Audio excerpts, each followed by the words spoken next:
Assalamualaikum warahmatullahi wabarakatuh. Selamat pagi, siang, sore, dan salam sejahtera bagi kita semua.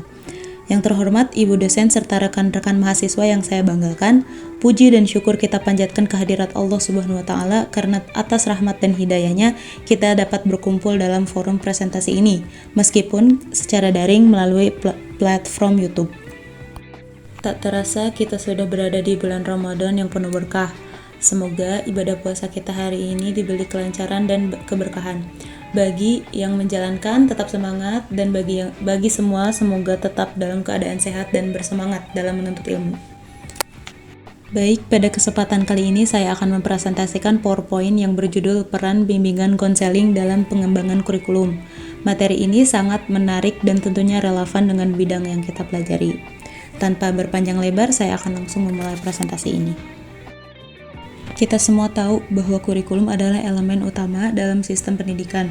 Namun, seringkali kita hanya melihat kurikulum dari sisi akademik tanpa mempertimbangkan faktor psikologis dan sosial yang mempengaruhi keberhasilan peserta didik. Disinilah peran bimbingan dan konseling menjadi sangat penting. BK tidak hanya membantu siswa mengatasi masalah pribadi dan akademik, tetapi juga berkontribusi dalam merancang kurikulum yang lebih inklusif, adaptif, dan sesuai dengan kebutuhan peserta didik. Bimbingan dan konseling memiliki tujuan utama untuk membantu siswa mengenali dan mengembangkan potensinya secara optimal, mengatasi berbagai tantangan, serta mempersiapkan diri untuk masa depan yang lebih baik. Dalam penerapan kurikulum, layanan bimbingan konseling berperan sebagai pendukung utama dalam membantu siswa menghadapi berbagai permasalahan baik di bidang akademik, sosial, maupun emosional. Seiring dengan perkembangan kurikulum yang terus berubah, peran bimbingan konseling juga harus semakin adaptif dan responsif terhadap dinamika pendidikan. Salah satu contoh adalah implementasi kurikulum Merdeka yang menekankan pada kemandirian belajar dan penguatan karakter siswa melalui profil belajar Pancasila. Dalam hal ini, guru BK berperan sebagai fasilitator yang membantu siswa mengenali dirinya, mengelola emosi, serta mengatasi berbagai hambatan dalam proses belajar. Pengertian kurikulum. Kurikulum merupakan perangkat rencana dan pengaturan mengenai tujuan isi dan bahan pelajaran serta cara yang digunakan dalam proses pembelajaran guna mencapai tujuan pendidikan. Kurikulum tidak hanya mencakup mata pelajaran yang diajarkan di sekolah, tetapi juga meliputi pengalaman belajar yang dirancang untuk mendukung perkembangan peserta didik secara menyeluruh. Dalam perspektif histori, kurikulum telah mengalami berbagai perubahan seiring perkembangan zaman dan kebutuhan masyarakat.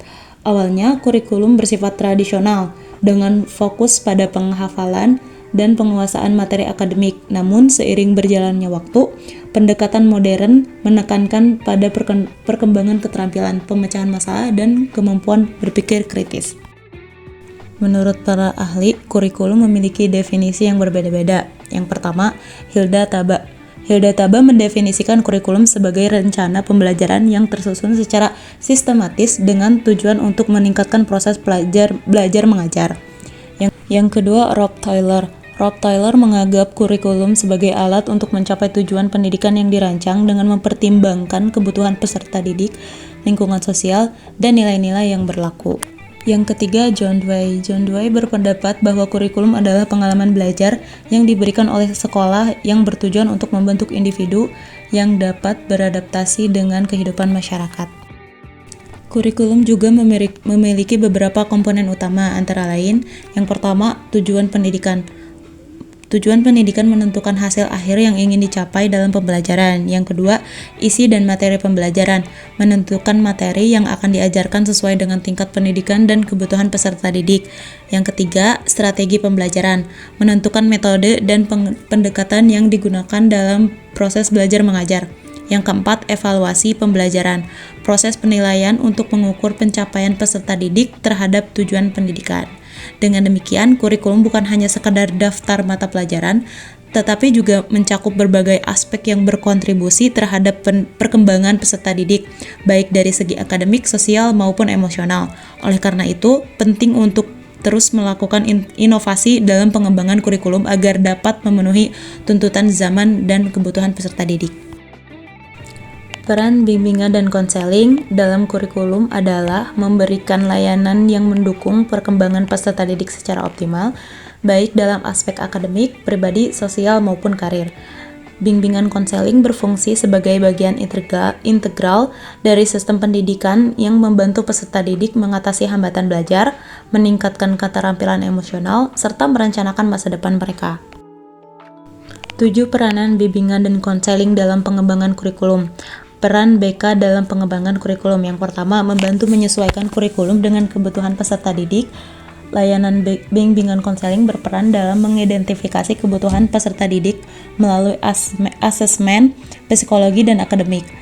Data yang diperoleh dapat digunakan untuk menyesuaikan strategi pembelajaran dan kurikulum agar lebih sesuai dengan kebutuhan peserta didik. Yang kedua, membantu dalam perkembangan karir peserta didik. Kurikulum tidak hanya bertujuan untuk mentransfer ilmu pengetahuan, tetapi juga membentuk karakter peserta didik. Bimbingan konseling memiliki peran penting dalam menanamkan nilai-nilai positif seperti kejujuran, tanggung jawab, disiplin, serta sikap toleransi dan empati.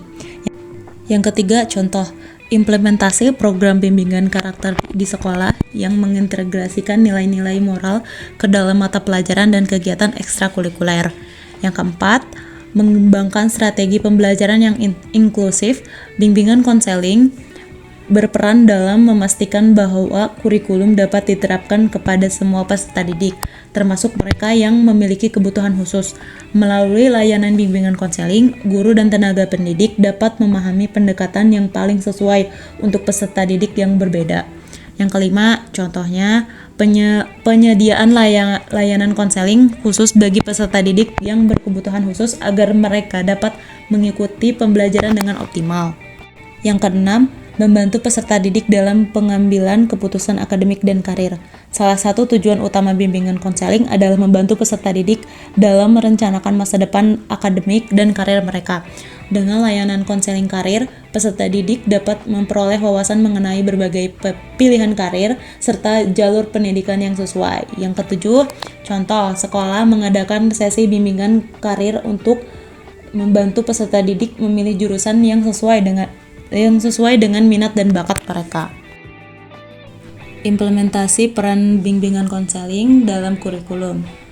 A. Layanan BK dalam mendukung kurikulum. Yang pertama, layanan BK terbagi menjadi beberapa bidang utama yang mendukung implementasi kurikulum. Yang pertama, bimbingan pribadi, membantu peserta didik memahami diri sendiri, meningkatkan rasa percaya diri, serta mengembangkan keterampilan sosial dan emosional. Yang kedua, bimbingan akademik, membantu peserta didik dalam mengatasi kesulitan belajar, meningkatkan motivasi, serta merancang strategi belajar yang efektif. Yang ketiga, bimbingan sosial, membantu peserta didik dalam membangun hubungan interpersonal yang sehat dan menangani konflik sosial. Yang keempat, bimbingan karir, membantu peserta didik dalam merencanakan jalur pendidikan dan karir sesuai dengan minat dan bakat mereka. B. Tantangan dalam integrasi bimbingan konseling dalam kurikulum. Beberapa tantangan yang dihadapi dalam mengintegrasikan bimbingan konseling dalam kurikulum meliputi: yang pertama, kurangnya pemahaman tentang peran BK. Banyak sekolah yang masih memandang BK sebagai layanan sekunder sehingga kurang memberikan perhatian terhadap perannya dalam pengembangan kurikulum. Yang kedua, keterbatasan jumlah guru BK. Jumlah guru BK yang terbatas menyebabkan kurangnya layanan yang dapat diberikan pada peserta didik. Yang ketiga, kurangnya sarana dan prasarana. Banyak sekolah yang belum memiliki fasilitas yang memadai untuk mendukung layanan bimbingan dan konseling. Yang keempat, resistensi dari pihak sekolah dan orang tua. Beberapa pihak masih menganggap bahwa layanan bimbingan konseling hanya ditujukan bagi peserta didik yang bermasalah. Kesimpulan, bimbingan dan konseling memiliki peran yang sangat penting dalam pengembangan kurikulum. Dengan layanan bimbingan konseling yang terintegrasi dalam sistem pendidikan, peserta didik dapat memperoleh bimbingan yang lebih komprehensif dalam menghadapi tantangan akademik, sosial, dan emosional. Bimbingan konseling membantu dalam menyesuaikan kurikulum dengan kebutuhan peserta didik, mengembangkan karakter mereka, serta memberikan bimbingan yang mendukung pengambilan keputusan akademik dan karir.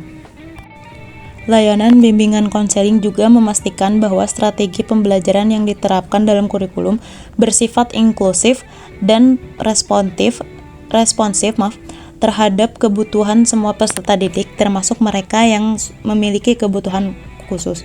Dengan adanya asesmen psikologi dan akademik yang dilakukan oleh guru bimbingan dan konseling, sekolah dapat menyusun kurikulum yang lebih adaptif terhadap perkembangan peserta didik. Namun, meskipun peranan BK dalam kurikulum sangat penting, masih terdapat beberapa tantangan yang harus dihadapi, seperti kurangnya pemahaman tentang peranan BK, keterbatasan jumlah guru BK, kurangnya sarana dan prasarana, serta resistensi dari pihak sekolah dan orang tua. Oleh karena itu, diperlukan kerjasama dari berbagai pihak termasuk sekolah, pemerintah, serta orang tua untuk memastikan bahwa layanan bimbingan konseling dapat berjalan dengan optimal dan memberikan manfaat yang maksimal bagi peserta didik. Dengan demikian, peran bimbingan konseling dalam pengembangan kurikulum bukan hanya sebagai layanan tambahan, tetapi sebagai bagian integral dari sistem pendidikan yang bertujuan untuk menciptakan peserta didik yang tidak hanya cerdas secara akademik tetapi juga memiliki kesiapan mental, sosial, dan emosional dalam menghadapi tantangan di masa depannya. Demikian presentasi hari ini, semoga apa yang kita pelajari dapat menambah wawasan dan menjadi bekal bagi kita ke depannya. Saya, Anissa Rohimatusani Nosadia, mohon maaf jika ada kesalahan dalam membantu acara ini. Sekali lagi, tetap semangat menjalankan ibadah puasa, bagian menjalankan, dan sampai jumpa di kesempatan berikutnya. Wassalamualaikum warahmatullahi wabarakatuh.